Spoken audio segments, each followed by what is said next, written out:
শঙ্কর দলুইয়ের পর দিলীপ মাঝির phone call viral. ঘাটালের তৃণমূলের ব্লক সভাপতির ভাইরাল ফোনে তৃণমূলের নবীন বনাম প্রবীণ দ্বন্দ্বের কথা ঘিরে শুরু রাজনৈতিক চর্চা। ভাইরাল ফোনে ঘাটালের তৃণমূলের ব্লক সভাপতি দিলীপ মাঝিকে নবীন প্রবীণের দ্বন্দ্ব নিয়ে কথা বলতে শোনা গেছে।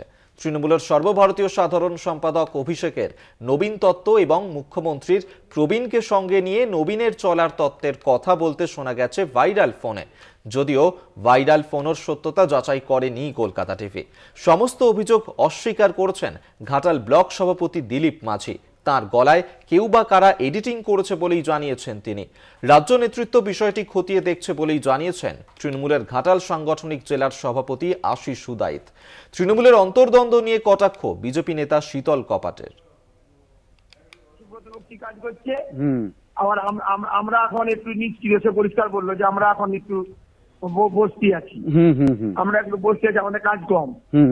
এই অভিষেক বলছে বুড়া ভাম চলবে নি, বুড়া ভামেরা চলবে। দিদি বলছেন আমি বুড়া ভামেদের গায়ে এখনো সিপিএম এর যে মারধর করেছে তাদের এখনো এর গায়ে চিহ্ন আছে।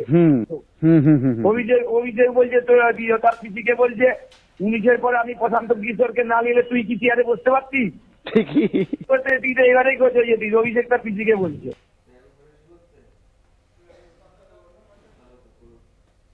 কেউ বা কেউ কারা এডিটিং করে এটা করেছে আমার মনে হয়। এই মুহূর্তে যেহেতু লোকসভা এগিয়ে আসছে দ্রুত, তাই আমি একজন তৃণমূল কংগ্রেস সৈনিক হিসাবে এটা করার চেষ্টা করছে। শুনেছি, তারপর দেখলাম।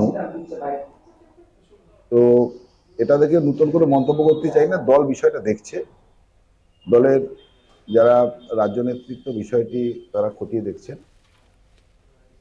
খতিয়ে দেখার পর এটা যেমন রেজাল্ট আসবে তেমন তার ব্যবস্থা হবে। পশ্চিম বাংলায় এখন শাসক দলের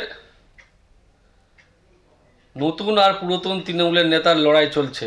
নব্য তৃণমূল আর আদি তৃণমূল, পিসিআর ভাইপোর লড়াই। যে লড়াইয়ে বাংলার মানুষ বলছে পিসি ভাইপোর চামড়া গুটিয়ে নেব আমরা। আজকের দিনে আমরা বারে বারে বলতাম তৃণমূলে একটাই পোস্ট, বাকি সব ল্যাম্প পোস্ট, সেটা কিন্তু প্রমাণিত হচ্ছে।